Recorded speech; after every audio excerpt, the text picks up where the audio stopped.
mais uma vez, te dar boas-vindas a esse momento em que nós chamamos Desvendando o Novo Testamento. Nós começamos no capítulo 1 de Mateus e hoje estaremos fechando o capítulo 8. A semana passada tivemos a primeira parte do capítulo 8, que foi sobrenatural. Se você ainda não viu, eu peço para você veja, porque foi um estudo tremendo da parte do Senhor para as nossas vidas, muita presença de Deus. E hoje não será diferente. Estaremos concluindo a segunda parte e depois estaremos nos preparando para começarmos o capítulo 9. Amém? Eu quero te lembrar que nós começamos a semana passada o capítulo 8 de Mateus e nós vimos que após o Senhor Jesus, ele terminar o seu sermão do monte, né, que está descrito em Mateus capítulo 5, de 5 a 7, o Senhor Jesus, ele termina essa parte do sermão do monte e ele desce para começar a demonstrar o poder do reino de Deus que estava sobre ele, estava nele através do Espírito Santo, e ele começa a realizar milhares de milagres, de curas, de libertação, cumprindo assim a promessa messiânica que foram descritas pelo nosso amado profeta Isaías. E hoje nós iremos ver que após Jesus ele curar o leproso, após ele curar o criado do centurião, após ele curar a sogra de Pedro que estava febril e expulsar umas centenas de demônios e curar todos os que estavam doentes, Jesus ainda se viu naquele momento com uma multidão ao redor dele. E ele percebe que era o momento de se retirar daquele local.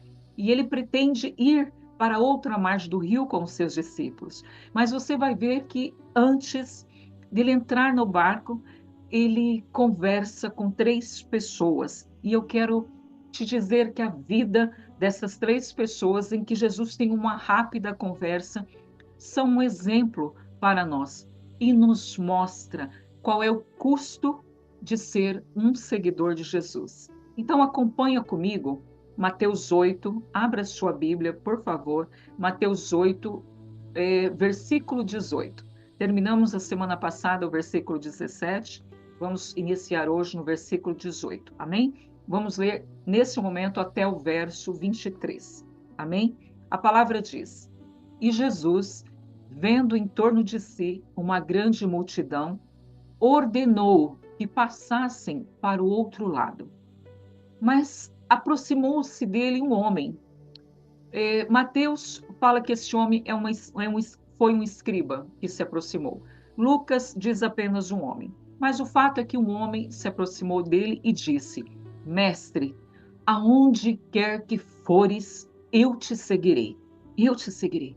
E Jesus disse: As raposas têm covis e as aves dos céus têm ninhos, mas o filho do homem não tem onde reclinar a sua cabeça. E aí o verso 21 diz: E outro homem, outra pessoa que estava naquela multidão, disse: Senhor, permite-me que primeiramente eu vá sepultar o meu pai. E Jesus, porém, disse-lhe: Segue-me e deixa os mortos sepultar os seus mortos. Mateus, ele para aqui essa conversa. Só que Lucas mostra mais uma pessoa nesse momento falando com o Senhor Jesus. Esses versos que eu vou ler para você está em Lucas 9, no verso 61 e 62. É o mesmo contexto onde Jesus se prepara para ir para outra margem do rio, e nesse momento mais uma pessoa se aproxima dele. E essa pessoa disse: Senhor, eu te seguirei, mas deixa-me despedir primeiro dos que estão na minha casa, da minha família. E Jesus, virando-se para ele, disse: Ninguém que lança a mão do arado e olha para trás é apto para o reino de Deus. Ninguém que lança a mão do arado e olha para trás é apto do reino de Deus. Amém? Então nós temos essas três pessoas que conversam com o Senhor Jesus antes dele entrar no barco para ir para o outro lado da margem. Agora vamos analisar verso por verso aqui. No verso 18, Jesus diz que Jesus ele viu em torno de si uma grande multidão.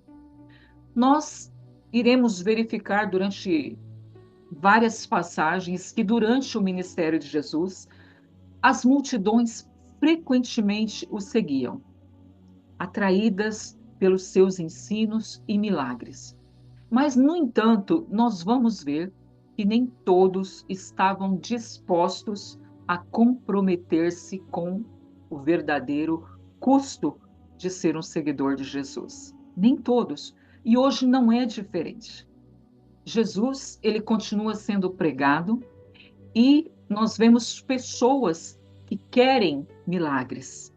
Pode ver, quando a gente fica sabendo que Deus está usando um profeta, alguém com dons de cura, e esse profeta faz uma conferência, um congresso, alguma coisa, lota. Seria diferente se esse mesmo profeta dissesse: vem para uma noite de oração, uma noite de estudo. Por quê? Porque o milagre, os sinais e as maravilhas atraem as pessoas. E isso estava acontecendo com Jesus e continua acontecendo nos dias de hoje. Onde tem sinais, onde tem milagres, lota. As pessoas chegam a pagar uma quantias enorme em dinheiro para estar nesses lugares, crendo que vão receber milagres. Então era a mesmíssima situação que acontecia com Jesus. Só que no meio da multidão, você vai ver pessoas que querem o que ele tem para oferecer, mas não estão dispostos a pagar um preço para realmente se tornar um discípulo de Jesus. E no verso 19, você vai ver que se aproxima uma pessoa assim, que a Bíblia diz que é um escriba que disse: Senhor, mestre, onde quer que fores, eu te seguirei.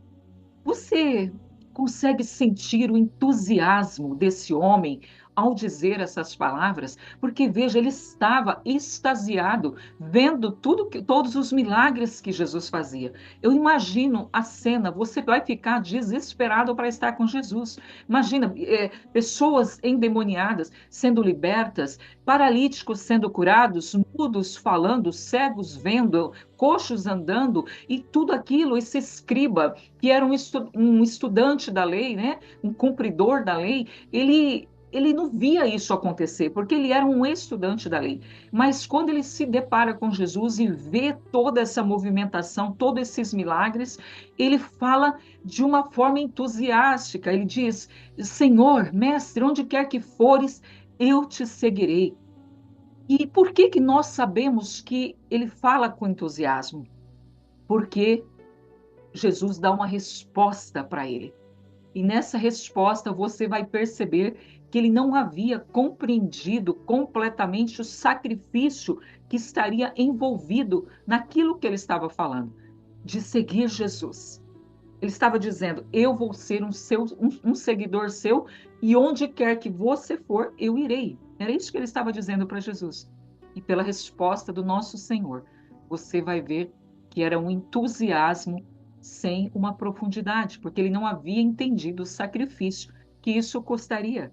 Por isso, Jesus, conhecendo mentes e corações, dá a resposta que ele deu. E eu te pergunto: quantos ainda não entendem o sacrifício envolvido para se tornar um seguidor de Jesus? Quantos ainda não entendem? Quantos ainda optam por uma vida longe do nosso Senhor, porque não querem renunciar a uma vida de conforto, comodidade, ao estilo de vida que a pessoa tem? Quantos não querem? Entenda isso, porque Jesus responde no verso 20. Ele responde: as raposas têm covis e as aves dos céus têm ninhos, mas o filho do homem não tem onde reclinar a cabeça. Ele, ele alerta aquele homem. Ele está dizendo que, olha, me seguir exige renúncia, exige aceitar as dificuldades que você encontrará pelo caminho. Ele estava dizendo: Ao contrário das raposas e das aves, eu não tenho um lar fixo, eu não tenho uma segurança terrena. Você vai precisar renunciar às suas coisas, à sua vida para me seguir. E ele diz assim, as raposas têm covis e as aves dos céus têm ninhos, mas o filho do homem. Quando ele usa essa palavra, o filho do homem, ele está destacando tanto a sua humanidade, né? Porque ele está falando para ele que ele não tinha onde repousar a sua cabeça. Ele está destacando a sua humanidade, mas ele também está destacando a sua glória futura, que foi descrita pelo menos 600 anos antes do nascimento de Jesus, através do profeta Daniel. Ele está usando esse momento as palavras do profeta Daniel. Porque lá em Daniel 7, no verso 13 e 14, Daniel diz o seguinte: eu estava olhando nas minhas visões de noite, e eis que vinha das nuvens dos céus um como filho do homem, e dirigiu-se ao ancião de dias, e o fizeram chegar até ele. Daniel, ele teve essa visão. Por isso, Jesus, naquele momento, em conversa com o escriba, ele fala, o filho do homem, dizendo, o meu lado humano é assim, mas a minha glória futura é assim. Porque Daniel 7 diz que foi-lhe dado o domínio, a honra, o reino para todos os povos, nações e línguas, para que todos o servissem. E Daniel continua dizendo, através do Espírito Santo, o seu domínio é um domínio eterno, que não passará.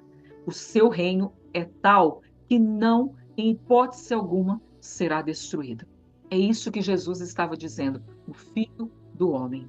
E o verso 21, um outro homem se aproxima de Jesus e diz, permita-me, primeiramente, sepultar o meu pai.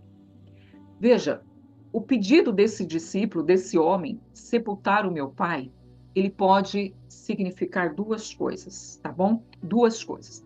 O sentido literal seria cuidar do funeral do pai, que era uma obrigação importante na cultura judaica. Mas tem também o sentido figurativo, que seria permanecer em casa até que o pai morresse, adiando assim o discipulado, adiando assim o tempo de seguir a Jesus. Então, permita-me que eu vá sepultar o meu pai, pode ter esses dois sentidos, amém? Realmente o pai havia morrido, ou então ele está dizendo, permita-me permanecer em casa até que o pai morra, meu pai morra, então eu vou te seguir. E Jesus vira para ele e diz, segue-me. Olha isso. Jesus olha para aquela condição que esse homem estava colocando e diz, segue-me. Deixa os mortos sepultar os seus mortos. Amém? Foi isso que Jesus respondeu. Quando Jesus vira para ele e é taxativo ao dizer segue-me, ele está dizendo que o chamado para estar com ele é um chamado urgente e direto, no sentido de colocar o reino de Deus em primeiro lugar. Em primeiro lugar. Não pode vir em segundo, não pode vir antes da sua família. Não, o primeiro é primeiro. O reino de Deus é primeiro. Por isso que ele diz, segue-me e deixa os mortos enterrar os seus mortos. Jesus, o reino de Deus, ele tem que vir antes de qualquer coisa. Deixar os mortos, enterrar os seus mortos, também é uma figura de linguagem que Jesus está usando. Mas, no sentido correto, Jesus está falando de mortos espirituais, aqueles que vivem sem uma vida com Deus. E esses vão cuidar das suas questões terrenas. Mas para cuidar do reino de Deus, para estar sendo um seguidor de Jesus, tudo que diz respeito ao reino de Deus tem que ter prioridade. Amém? O discipulado, o fato de ser seguidor de Jesus, exigem decisões imediatas e compromisso total com o reino de Deus, compromisso total com o Senhor.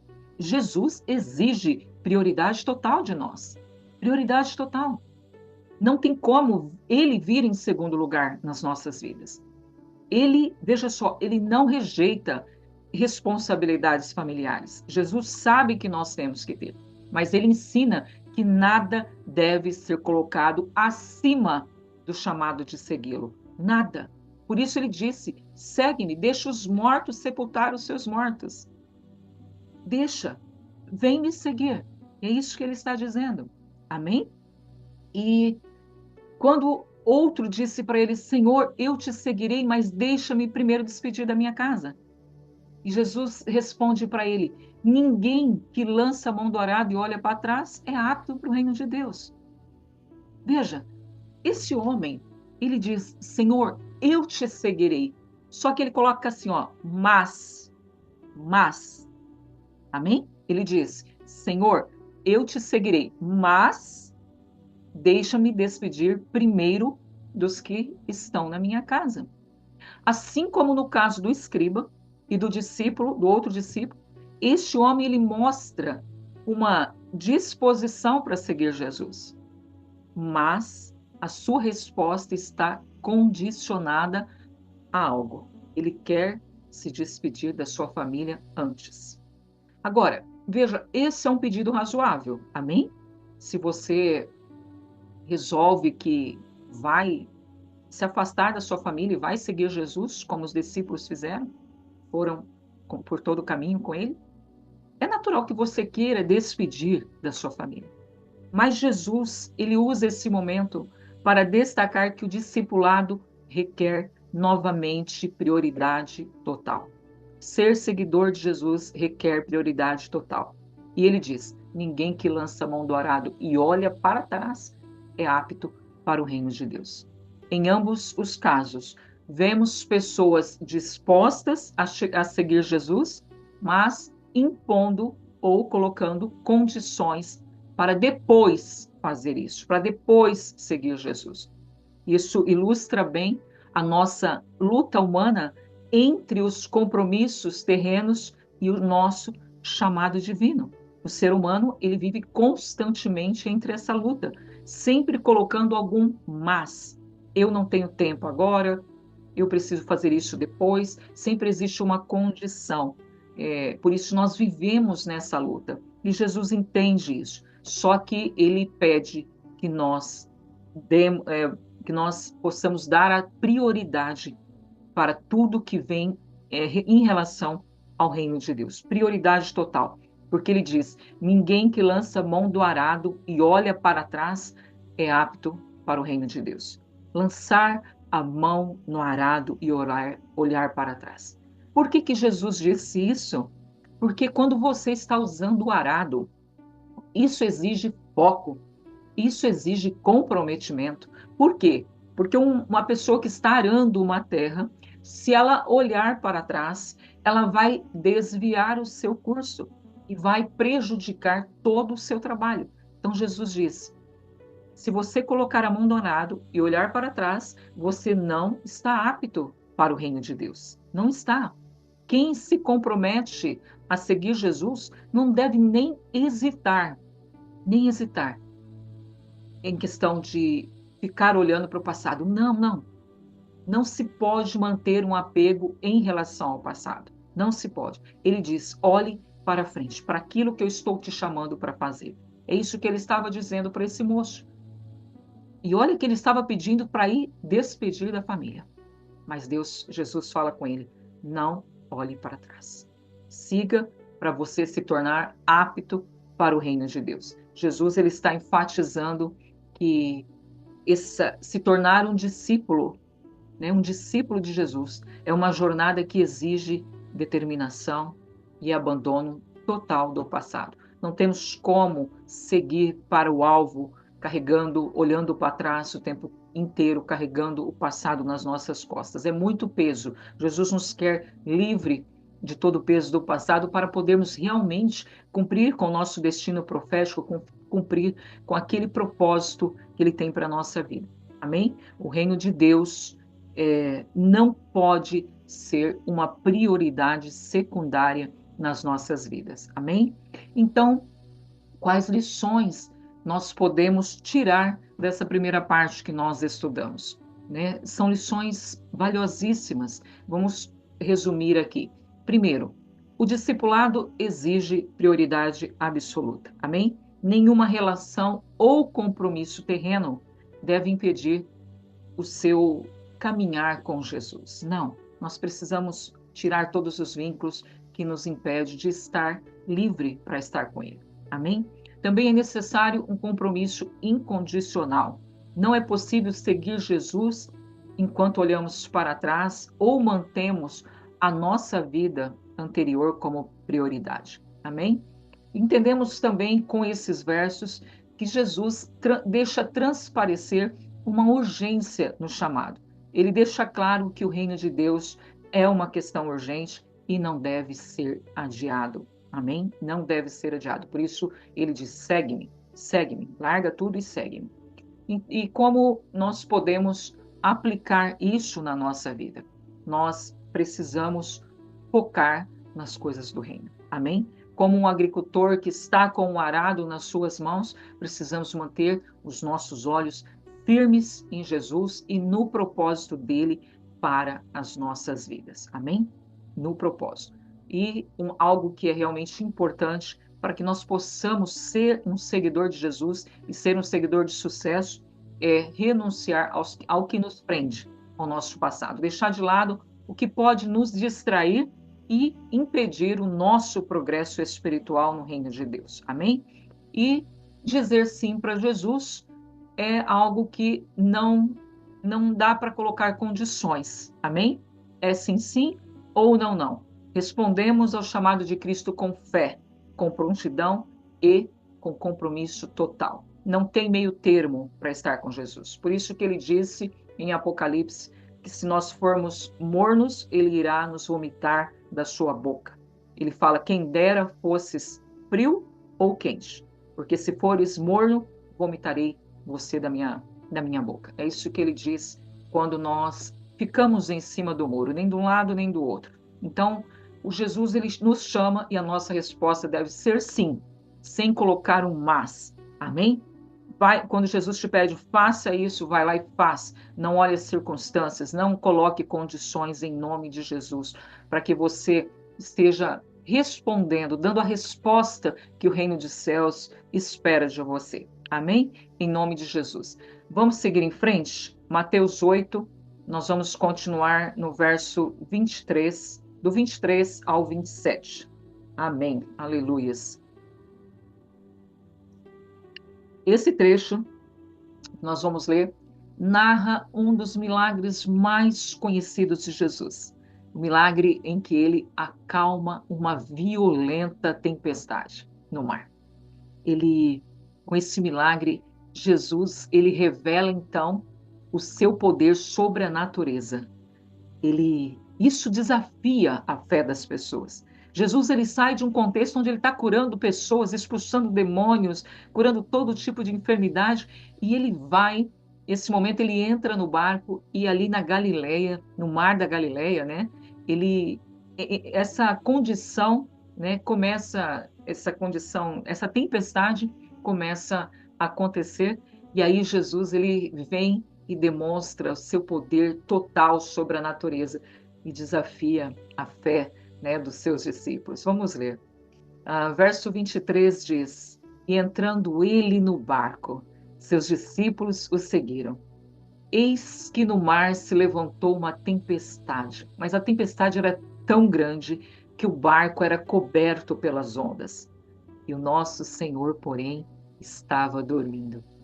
Quando eu li, a gente já leu isso várias vezes, né? Mas hoje, quando eu li que ele estava dormindo, meu Deus, eu fiquei imaginando o cansaço, a exaustão que o nosso Senhor estava depois de ficar na montanha, no alto da montanha, passando todo o ensinamento que ele passou e descer e curar milhares de pessoas. Isso deve ter deixado o nosso Senhor extremamente exausto.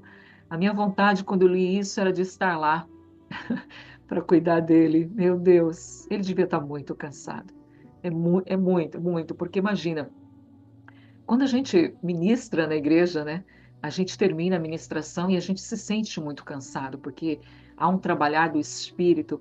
Isso não é nada, absolutamente nada diante do que Jesus fez naquele dia. E ele com certeza estava exausto. Eu acredito que quando ele entra no barco, ele não está preocupado com a condição, a temperatura, com nada. Ele simplesmente está extremamente cansado e confiante de que ele podia dormir. E os seus discípulos se aproximando, eles despertaram Jesus desesperado, dizendo: Senhor, salva-nos, porque nós estamos perecendo. Porque imagina, a tempestade era muito forte, os ventos eram muito fortes. E ele acorda então daquele sono gostoso que ele estava, relaxando, e ele disse para eles: Por que temeis, homens de pouca fé? Por que temeis? E o nosso Senhor se levanta, repreende o vento e repreende o mar, as duas coisas. E a Bíblia diz que depois disso se seguiu uma grande bonança, uma grande bonança. E aqueles homens que estavam no barco ficaram extasiados, maravilhados, e eles disseram: Que homem é este? Que homem é este? Que até os ventos e o mar lhe obedecem. Que homem é este? Veja, Jesus entrando no barco pode significar, simbolizar a nossa jornada de fé, porque nesse barco o foco é fé. Ele fala sobre fé. Os discípulos, eles seguem Jesus em obediência, eles entram no barco e eles são testados na sua fé, na realidade. Porque, olha, eles viram todos os milagres que Jesus havia feito. Eles viram. Mas a palavra diz que no mar se levantou uma grande tempestade, tão grande que o barco ele era coberto pelas ondas. Veja, o mar da Galileia, ele passa por isso até hoje. Tempestades podem surgir de uma forma de repente por causa da geografia do mar. É assim até os dias de hoje, né? Ele está muito abaixo do nível do mar, então pode acontecer. É algo comum acontecer isso no mar da Galileia. Mas aquela intensidade, a intensidade daquela tempestade fizeram com que aqueles homens que estavam acostumados a estar em barco começassem a temer pelas suas vidas. Eles temeram. E é lindo porque mesmo eles ali naquela situação, Jesus dormia, mostrando o seu lado humano, o seu cansaço, mas também a sua confiança absoluta na soberania do nosso Deus. Amém? Ele não estava preocupado em meio à tempestade. Ele não estava. Enquanto os discípulos, eles viam o caos ao redor, Jesus estava em paz. Amém? Ele estava em paz, lembrando, fazendo com que nós nos lembremos que podemos confiar nele no meio das tempestades. Nós podemos, sem sombra de dúvida. Amém? Os discípulos, eles disseram: Senhor, salva-nos, porque estamos perecendo. Eu entendo que quando eles dizem essa frase, eles estavam em pânico, desesperado, mesmo após terem visto Jesus realizar centenas de milagres, milhares provavelmente. Mas eles ainda não compreendiam plenamente quem ele era. Por isso que o medo tomou conta deles. E eles disseram: salva-nos, salva-nos. Por que eles disseram isso? Estavam medrosos, mas eles olharam para um que estava dentro do barco. E eles lembraram: ele pode nos salvar. Eles podem. E mesmo com todo o temor, eles estavam reconhecendo que Jesus tinha o poder de ajudá-los, mesmo com todo aquele temor. Muitas vezes, mesmo sabendo que Jesus está no nosso barco, nós deixamos que o medo nos domine. Quantas vezes isso acontece na nossa vida? Amém? E esse clamor, esse temor, esse medo que estes homens sentiram, reflete também a nossa luta entre a fé e a dúvida, quando tudo ao nosso redor parece estar em caos. Também, muitas vezes, mesmo sabendo o poder que ele tem sobre todo o universo, sobre toda a criatura, nós sentimos pânico, desespero, medo e deixamos que a dúvida se torne maior do que a nossa fé. Por isso Jesus vira para eles e diz: por que temeis, homens de pequena fé? Jesus repreende eles, repreende, não apenas pelo medo, mas por falta de confiança naquele que já tinha feito tanto diante dos olhos dele. Por isso que ele diz, ele os repreende dizendo: vocês são homens de pouca fé, porque ele já havia demonstrado o seu poder e esses homens ainda duvidavam. E Jesus mostra o seu domínio ali naquele momento sobre toda a criação, sobre toda ela, uma autoridade que pertence apenas a Deus. Jesus Cristo, Deus. É somente Ele, Deus Pai, Deus Filho e Deus Espírito Santo, que tem esse poder sobre as forças da natureza, sobre o universo. E nesse ato, o Senhor Jesus revela toda a sua divindade. Toda a sua divindade. Eu imagino os discípulos vendo o Senhor Jesus usando autoridade sobre os ventos, dizendo: cala-te, aquieta-te, e aquilo se tornar um espelho, um mar tranquilo, calmo.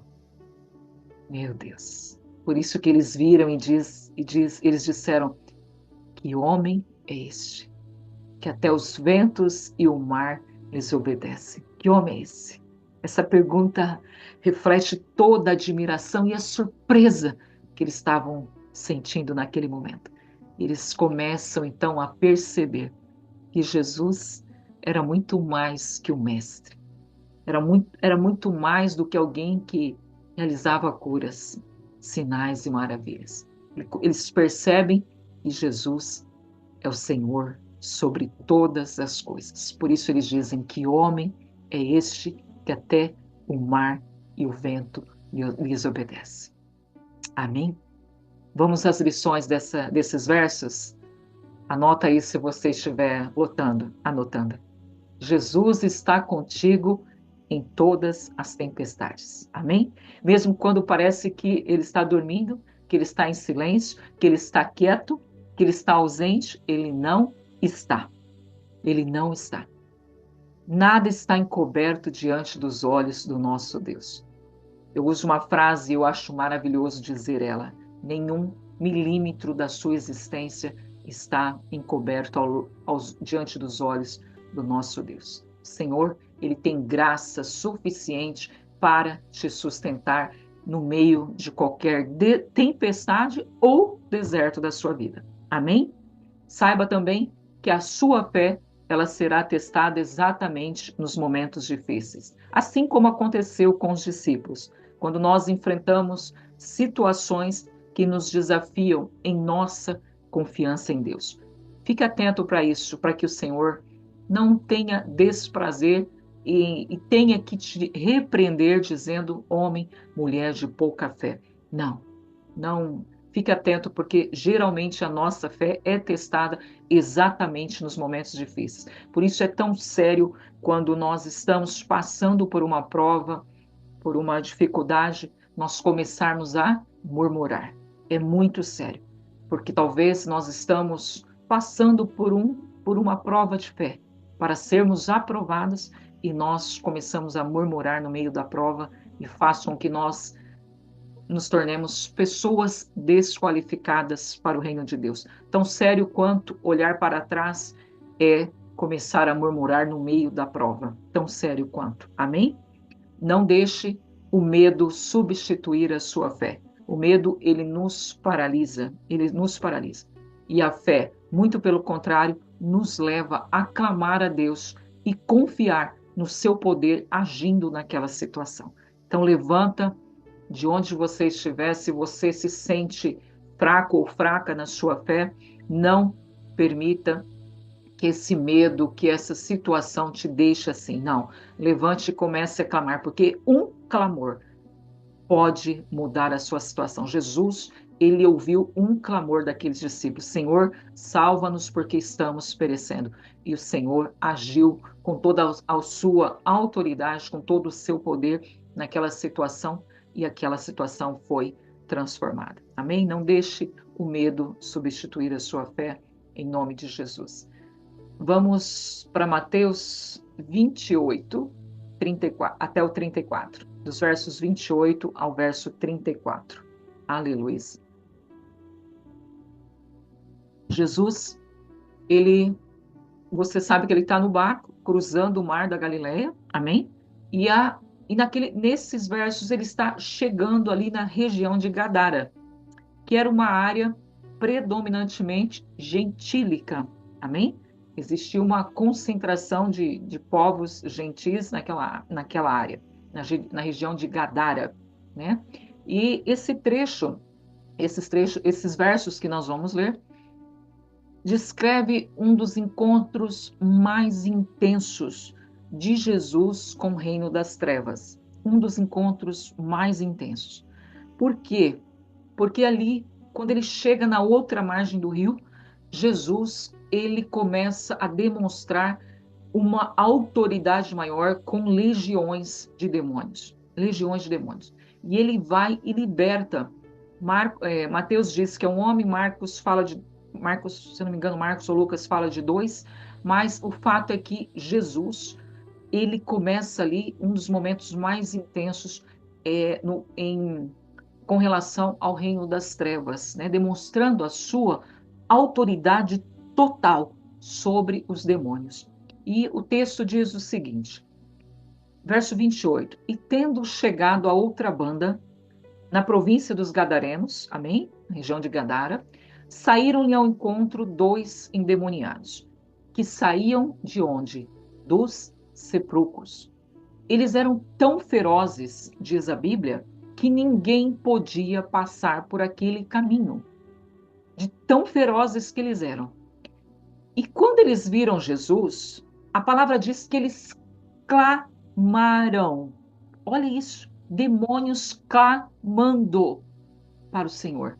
Eles clamaram dizendo: que temos nós contigo, Jesus, Filho de Deus? Que temos nós contigo?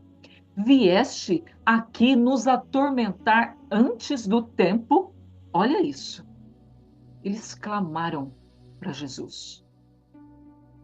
E aí a Bíblia diz que andava pastando diante deles uma manada de muitos porcos, muitos porcos.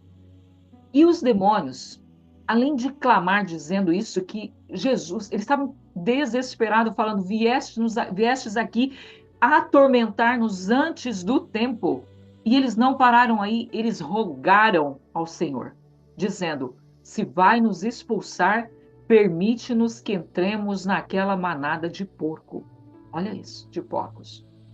E Jesus, com apenas uma palavra, 3 letras, disse: ide. E saindo eles, se retiraram para as manadas de porcos. E eis que toda aquela manada se precipitou no mar por um despenhadeiro e morreram nas águas. Os porqueiros fugiram e, chegando à cidade, divulgaram tudo o que aconteceram aos endemoniados. E eis que toda aquela cidade saiu ao encontro de Jesus. E vendo Jesus, rogaram-lhe que se retirasse daquele lugar, daquela região, daqueles termos. Rogaram-lhe. Veja, vamos analisar cada verso. Esses homens, eles viviam nos sepulcros. Sepulcros, lugar impuro. Amém? E eles eram extremamente violentos e assustavam todos os que pretendiam passar, porque a Bíblia diz que ninguém podia passar por ali. Agora, no verso 29, eles perguntam: que temos nós contigo, Jesus, Filho de Deus? Veja, os demônios, eles reconhecem, eles mostram reconhecimento de Jesus. Imediatamente, antes que Jesus dissessem uma palavra, eles identificam Jesus como Filho de Deus e reconhecem a sua autoridade, porque eles disseram: viestes aqui atormentar-nos antes do tempo? Antes do tempo? Por que eles disseram isso? Porque eles sabem que eles serão derrotados nos finais dos tempos. Eles sabem. Isso está escrito lá em Apocalipse 20:10. Eles sabem. E não só sabem, como eles temem. Eles temem o Filho de Deus. Eles temem não só o Filho de Deus, eles temem que o julgamento venha antes da hora designada. Por isso eles falam, agoniados, viestes aqui nos atormentar antes do tempo? Eles sabem o tempo em que eles serão derrotados. E eles perguntam para Jesus. E o verso diz que eles pedem para serem enviados para uma manada de porcos. Por que isso? Eles não poderiam simplesmente sair? Não, porque eles preferem habitar em corpos vivos, mesmo que seja de animais, do que serem enviados para o abismo. Eles preferem habitar em corpos vivos. Por isso que eles pediram. Eles simplesmente poderiam ter saído e ficarem vagando, mas não. Eles preferem estar em corpos. E a palavra diz que toda a violência foi tão grande quando eles entraram nas manadas de porcos que toda a manada se precipitou para o mar. Veja, Jesus, ele permite que os demônios entram nos porcos e ele não explica o porquê. Ele não explica. Mas tem duas possíveis razões.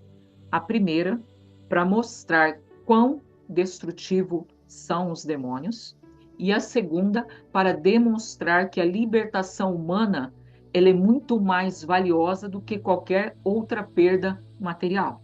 Amém? Jesus está mostrando com isso, ele diz, vai, ele disse, ide. Ou seja, nós podemos concluir duas coisas. Primeiro, nós podemos ver quão destrutivos os demônios são. É um exemplo, né? Uma vez que eles tomaram aquelas manadas, elas se precipitaram no mar, não resistiram. E segundo, que a libertação humana é muito mais valiosa do que qualquer perda material. Amém? E o verso diz que o verso 34 diz que eles rogaram-lhe que se retirasse do seu termo. As pessoas daquela cidade, olha como que são as coisas. Eles não valorizaram a libertação dos endemoniados. Não. Eles pediram que Jesus se retirasse por causa da perda material que eles tiveram. Eles rejeitaram Jesus. Apesar do milagre, os habitantes pedem que Jesus vá embora. Provavelmente por causa do impacto mesmo econômico, né, a perda dos porcos, ou por medo do poder que eles testemunharam. Pode ter sido as duas coisas, mas o fato é que eles rejeitaram Jesus. E isso contrasta com a gratidão que Jesus esperaria após libertar aqueles dois homens. Imagina a situação desses homens, misericórdia, vivendo em sepulcros, mas Jesus não recebeu gratidão. Jesus foi rejeitado ali na região de Gadara. Rejeitado. Bom, lições. Jesus, ele tem autoridade total sobre o mundo espiritual, sobre todas as potestades e poderes e dominadores do mal. Ele tem toda autoridade sobre o mundo espiritual. Amém? Os demônios, eles reconhecem o seu poder e se submetem à sua palavra. E se submetem ao nome de Jesus. Amém? Você sabe que toda vez que você repreende no poder do nome de Jesus Cristo, eles são obrigados a se submeter a essa palavra, porque é o poder do nome de Jesus que está sendo pronunciado. Isso mostra que eles não têm o controle na presença de Jesus. Não há controle. Amém? Esses versos também que nós lemos valoriza a dignidade humana. Amém? Valoriza a libertação desses homens, enfatiza que Jesus valoriza mais a restauração espiritual, a restauração de uma vida, a restauração emocional das pessoas, muito mais do que qualquer tipo de prejuízo material que aquilo possa trazer. Porque foi o que aconteceu ali na região de Gadara. Ele não preservou os porcos para poder libertar aquele homem e demonstrar quão destrutivos são os demônios. O poder de Jesus, muitas vezes, pode gerar medo. Foi o que aconteceu com as pessoas de Gadara, né? Os habitantes da região rejeitaram Jesus por medo ou por apego às coisas materiais. Eu acredito que foi as duas coisas. Um alerta para que nós priorizemos o espiritual acima do material. Amém? E lembrando também nesses versos que o impacto que Jesus causa é transformador. Transformador. Os dois homens libertos, eles se tornaram testemunhas vivas do poder de Deus. Testemunhas vivas. Isso está lá em Marcos 5:20, mostrando que uma vida transformada pelo nosso Senhor Jesus vai impactar muitas e muitas outras vidas. Amém? Qual é a aplicação prática? Confie plenamente na autoridade de Jesus para trazer libertação, independente da profundidade da luta espiritual que você possa estar enfrentando. Amém? Valorize o eterno acima do que é material, sempre, em qualquer circunstância, e jamais rejeite a ação de Jesus na sua vida por medo ou apego ao conforto, às coisas materiais, em nome de Jesus. Abra todo e qualquer espaço para que ele possa operar mudanças na sua vida. Amém? Em nome de Jesus Cristo. Com esse final, nós terminamos o nosso estudo de Mateus, parte 2, e estamos preparados para começar o capítulo 9. Amém?